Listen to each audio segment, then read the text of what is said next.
ortağınla aşıklarının göz yaşı. Sevgini, kırşınını yaşadan tutar. Söyle halanını çalanla bakşı, terdiyetinden söyle okşudan tutar. Ardımanlı Aytoltan'ın sözü var, Seydeklerde Hatice'nin miyazı var. Aynı mukamında aynı hırizar, aşık yıktın yaşın döktüren tutar.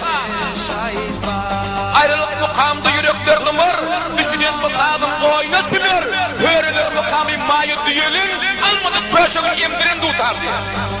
Abban evetlerin gevun hoşlanıp, toyları geçtirdiği bağvedel başlanıp, aşık kıyının dodaklarını dişledip, gellere yaşmak açtıran tutar. Yedi manlar tanışını yokumli, hacıgılık dikten şeper, şekimli, bu cennet bir şeşmer bir akımli, kuşlar başından onduran tutar.